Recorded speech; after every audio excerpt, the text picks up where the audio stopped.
महाराष्ट्र राज्याचे उपमुख्यमंत्री अजितदादा पवार यांचे काल अकाली निधन झाले। बेल्ले गावाने कडकडीत बंद पाळून त्यावेळी त्यांना श्रद्धांजली समर्पित केली। श्री मुक्ताबाई मंदिरामध्ये आज शोकसभेचं आयोजन करण्यात आलं।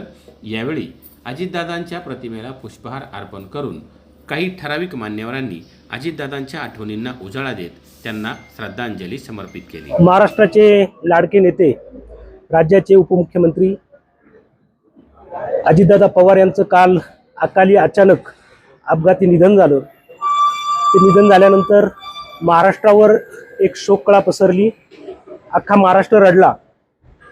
दादांच्या बाबतीमध्ये सांगायचं झालं तर काल ज्या वेळेला ही बातमी समजली त्यावेळेला प्रत्येकजण एकमेकाचा आधार पाहत होता की कुणाकडे तरी जावं, दादांची बातमी खरी आहे का हे पाहावं। अशा पद्धतीने एक दमदार, धडाकेबाज आणि राज्याला दिशा देणारा नेता गेल्यामुळे आज प्रत्येकाला दुःख झालेलं आहे। आज बारामतीमध्ये जर पाहिलं त्यांच्या गावी तर एक फार मोठं शोकाकुल वातावरण होतं। राज्यातल्या अनेक भागातून लोक आलेली होती, प्रत्येकाच्या डोळ्यामध्ये अश्रू होते आणि आपल्या घरातला कोणीतरी माणूस गेल्याची प्रत्येकाला एक भावना निर्माण झालेली होती। असे दादा गेल्यामुळे एक राज्याच्या राजकारणामध्ये, राज्याच्या जडणघडणीमध्ये एक फार मोठी पोकळी निर्माण झालेली आहे। आता मार्च महिना येतोय, फेब्रुवारी महिन्यामध्ये अर्थसंकल्पीय अधिवेशन होणार आहे। त्याच्यामध्ये दादा हे अर्थमंत्री होते। 1991 पासून राज्याच्या राजकारणामध्ये आल्यानंतर सर्वात जास्त काळ अर्थमंत्री ते राहिले, जलसंपदा मंत्री राहिले। आताच्या उद्याच्या अर्थसंकल्पामध्ये त्यांचा अभ्यास इतका दांडगा होता की राज्यातल्या कानाकोपऱ्यामध्ये असणारा जो माणूस आहे की शेवटच्या पारीवर बसलेल्या माणसाचं उत्खनन झालं पाहिजे, त्याच्याकरता अर्थसंकल्प मांडण्याची जी लकब त्यांची होती, अभ्यास त्यांचा जो होता तो फार मोठा होता।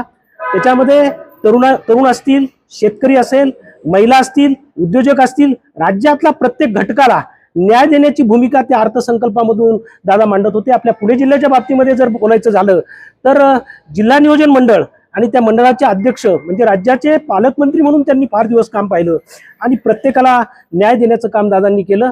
आणि महाराष्ट्र राज्याच्या बाबतीमध्ये जर सांगायचं झालं तर गेल्या 2 दशकामध्ये हे 5-6 नेते राज्याच्या राजकारणाच्या पटलावरून आपल्यातून निघून गेले।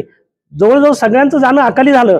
त्याच्यामध्ये प्रमोदजी महाजन होते, त्याच्यामध्ये आर आबा पाटील होते, त्याच्यानंतर विलासरावजी देशमुख साहेब होते। 3 जून 2014 रोजी मुंडे साहेब देशाचे ग्रामविकास मंत्री म्हणून त्यांनी शपथ घेतली, त्यांचं अकाली जाणं झालं।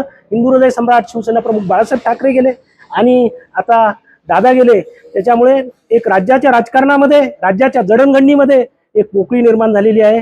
काल आपण जर पाहिलं तर बेल्ले गावामध्ये सकाळी ही बातमी धडकल्यानंतर प्रत्येकाने दुकानं बंद केली, आपले व्यवहार बंद ठेवले आणि प्रत्येक जण घोळक्याने ती चर्चा करू लागला, हे कसं झालं अशा पद्धतीची चर्चा झाली। आणि आज जर आपण जर पाहिलं बारामतीमध्ये आदरणीय शरदचंद्रजी पवार साहेब अख्खं कुटुंब त्या ठिकाणी दादांना अखेरचा निरोप देण्यासाठी जमलेलं होतं। दादांची आई आदरणीय पवार साहेब, हे फार मोठं दुःख आहे। हे दुःख पेलवण्याची शक्ती त्यांच्या परिवाराला परमेश्वराने द्यावी अशा प्रकारची प्रार्थना संपूर्ण आपल्या बेल्ले ग्रामवासियांच्या वतीने मी करतो। दादांना भावपूर्ण श्रद्धांजली समर्पित करतो। हरिओम शांती, हरिओम शांती, हरिओम शांती। विश्वात्मके देवे येणे वाक्यज्ञ तोषावे, तोषोनी मज द्यावे पसाये दाण हे। जे कळांचे व्यंकटी सांडो, दया सत्कर्मी रती वाढो। वृद्धा परस्परे घडो मैत्र जीवांचे, दुरितांचे तिमिर जावो। विश्वस्व धर्म सूर्य पाहो, जो जे वांछिल तो ते लाभो। प्राणी जात वर्षते सकळ मंडळी, ईश्वर निष्ठांची मांदियाळी। अनवर्त भूमंडळी भेटतो त्या भूता, चला कल्पतरूंचे आरहो। चेतना चिंतामणींचे गाव, बोलते जे अर्णव पियुषांचे। चंद्रमेंचे अलांछन, मार्तंड देता पैन।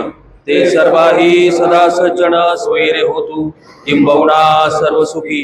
पूर्ण उन्यात लोकी, भजित्वादि पुरसी अखंडित।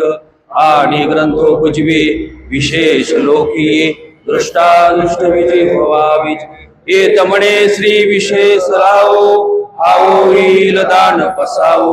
येणे वरे ज्ञानदेव स्त्रिया झाला, येणेवर ज्ञानदेव सुखिया झाला, येणेवर ज्ञानदेव सुखिया झाला. हरिओम शांती शांती शांती. अमर रहे, अमर रहे अजित दादा अमर रहे, अमर रहे, अमर रहे. अजित दादा अमर रहे.